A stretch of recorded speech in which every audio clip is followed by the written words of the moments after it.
வணக்கம். திங்கட்கிழமை நவம்பர் மாதம் 28ஆம் தேதி, கரவருடம் கார்த்திகை மாதம் 12ஆம் தேதி, நட்சத்திரம் பூராடம், திதி வளர்பிறை சதுர்த்தி, யோகம் சித்த யோகம். ரிஷபராசிக்கு சந்திராஷ்டம நாள். இன்று 2 விசேஷங்கள், 2 சிறப்புகள் இந்த நாளிலே இருக்கின்றன. ஒன்று கார்த்திகை சோமவாரம், 2வது திங்கட்கிழமை. இந்த வருடத்திற்கான கர வருடத்திற்கான கார்த்திகை மாதத்திலே வருகின்ற 2வது திங்கட்கிழமை.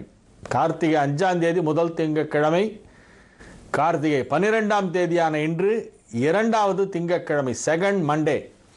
கார்த்திகை சோமவாரத்தின் போது ஒவ்வொரு சோமவாரம், ஒவ்வொரு திங்கட்கிழமையும் மாலை நேரத்திலே சிவன் கோவில்களிலே வெகு விமரிசையாக சிறப்பு அபிஷேகங்கள் நடைபெறும். ஸ்ரீ ருத்ரம் சொல்லி சங்கு அபிஷேகம் செய்வார்கள்.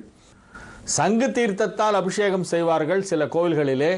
ஒரு சில கோவில்களிலே 3வது திங்கட்கிழமைக்கு 1008 சங்குகள் கொண்டு அபிஷேகம் செய்வார்கள். ஒரு சில கோவில்களிலே ஒவ்வொரு கார்த்திகை சோமவாரமும் சங்காபிஷேகம் நடைபெறும். குறிப்பிட்ட சில தலங்களிலே மட்டும் கடைசி சோமவாரத்திற்கு சங்காபிஷேகம் செய்வது வழக்கம்.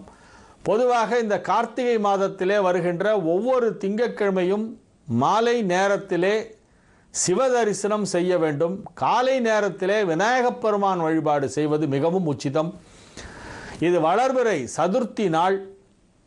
ஆகவே காலை நேரத்திலே விநாயகரை வழிபடுவதும் மாலை நேரத்திலே சிவனை வழிபட வேண்டும். இது ஒரு இறை வழிபாட்டிற்கு மிகவும் முக்கியமான ஒரு நாளாக இந்த நாள் விளங்குகிறது. ராகு காலம் 7:30 மணி முதல் 9 மணி வரை, யமகண்டம் 10:30 மணி முதல் 12 மணி வரை, குளிகை நேரம் 1:30 மணி முதல் 3 மணி வரை. நல்ல நேரம் என்னும் சுப ஹோரைகள் நண்பகல் 12 மணி முதல் 2 மணி வரை, 3 மணி முதல் 4 மணி வரை, மாலை 6 மணி முதல் 9 மணி வரை.